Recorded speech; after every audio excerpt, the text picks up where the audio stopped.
Olá, amigo ouvinte. A mensagem de Deus para você hoje tem como título Lei, Graça e Salvação. Como seres humanos, sempre corremos o perigo de assumir posições extremas. Esse perigo ocorre também no âmbito religioso. Sempre quando estudamos a lei de Deus, precisamos nos precaver de dois erros. Primeiro, tentar pelos próprios esforços agradar a Deus. Isto resulta numa grande falha que está no senso de justiça própria, onde julgamos obter salvação pelos nossos atos. Segundo, é pensar que a fé em Jesus isenta da obediência. Este erro é tão prejudicial como o primeiro. Nesta mensagem, vamos tentar compreender este tema tão importante. Os apóstolos que, inspirados por Deus, escreveram vários livros da Bíblia, nos ajudam a compreender onde está o ponto de equilíbrio neste assunto. Vamos ler o que encontramos em Efésios capítulo 2, versículos 8 a 10. Porque pela graça sois salvos, mediante a fé, e isto não vem de vós, é dom de Deus, não de obras, para que ninguém se glorie, pois somos feituras dele, criados em Cristo Jesus, para boas obras, aos quais Deus de antemão preparou para que andássemos nelas. Se atentarmos bem para o texto, poderemos ver que a primeira declaração é que somos salvos pela graça de Deus, e este dom não vem de nós. Isto coloca de imediato a verdade, que o ato de salvar a humanidade procede de Deus. A salvação, portanto, é uma dádiva de Deus para o homem. A salvação não brota a partir do coração humano. Por mais que uma pessoa seja dada a fazer o bem, por mais que suas obras sejam excelentes, a salvação não vem de si mesma. A salvação é um ato da graça de Deus. Aí, prezado ouvinte, você pergunta: o que é a graça divina? E como esta graça atua na nossa vida? Graça é definida como favor, misericórdia, perdão. A graça é um atributo, uma característica divina, exercida para com os seres humanos. Não a buscamos, porque ela nos foi dada por Deus. Ao cair em pecado, o homem experimentou as amargas consequências da transgressão. Nessa condição, não havia nada que pudesse fazer para modificar a sua situação. Não fosse a intervenção divina, e a humanidade estaria condenada a uma miserável existência e, por fim, à morte, sem nenhuma esperança de vida.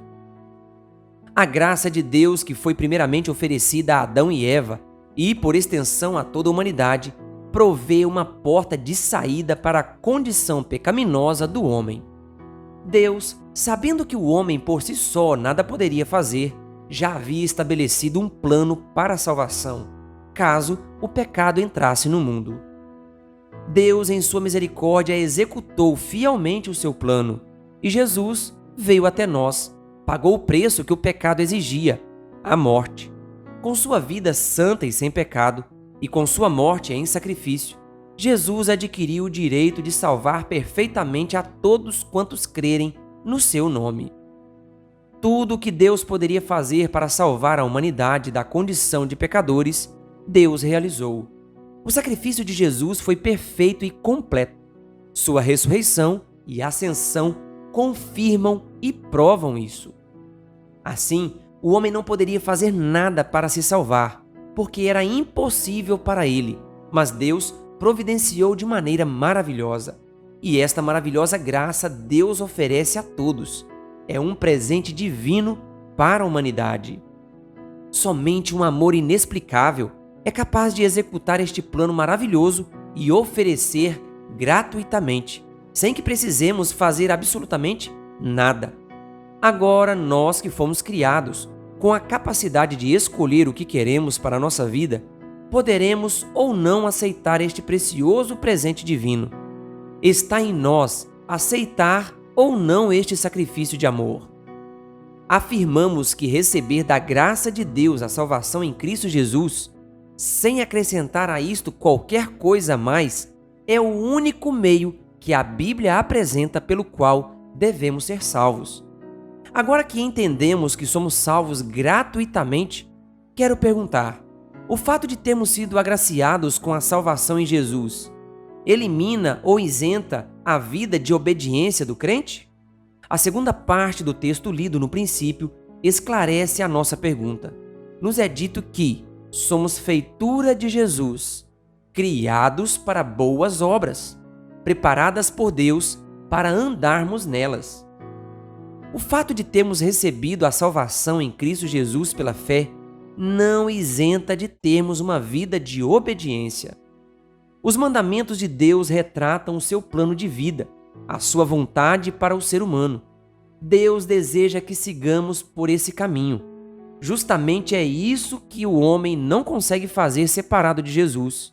Mas, quando a pessoa aceita a sua graça salvadora, não só recebe o perdão dos pecados, mas recebe também poder para viver segundo a vontade do Senhor.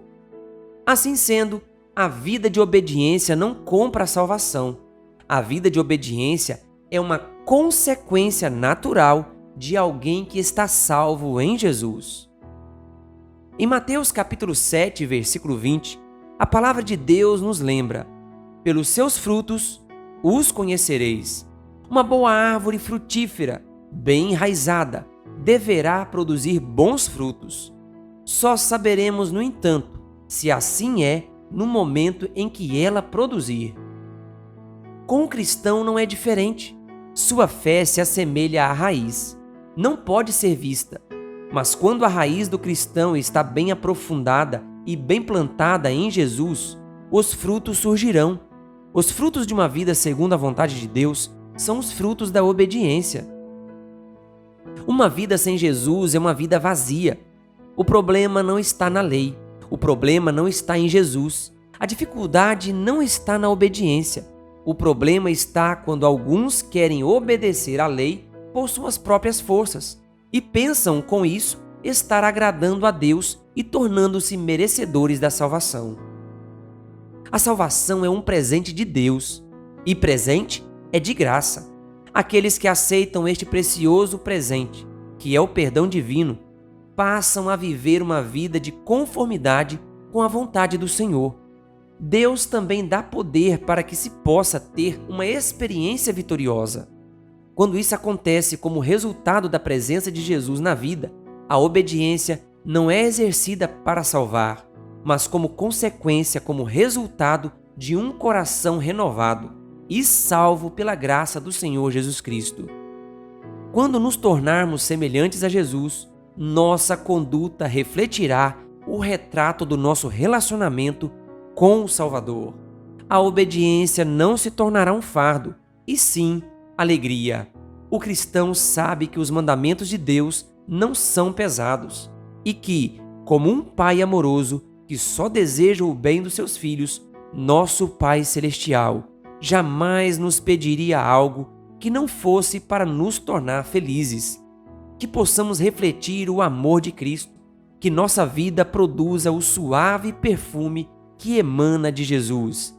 Que eu e você, a cada dia, agarremos esta graça maravilhosa, recebamos de graça o perdão divino e nos coloquemos nas mãos de Deus para sermos fiéis aos seus mandamentos, à sua lei e sejamos testemunhas verdadeiras de Cristo aqui nesta terra. Se esse é o seu desejo, ore comigo agora. Soberano Deus e eterno Pai, muito obrigado, porque a Tua palavra é luz que ilumina o nosso caminho. Nos ajude a cada dia a aceitarmos de graça o perdão e a salvação em Cristo. E pelo poder transformador do Espírito Santo, sermos fiéis à Tua palavra. Abençoe cada ouvinte, nós oramos no nome de Jesus. Amém. Querido ouvinte, que Deus lhe abençoe. Se você ainda não é inscrito no canal O Bom da Bíblia no YouTube, se inscreva e ative o sininho das notificações.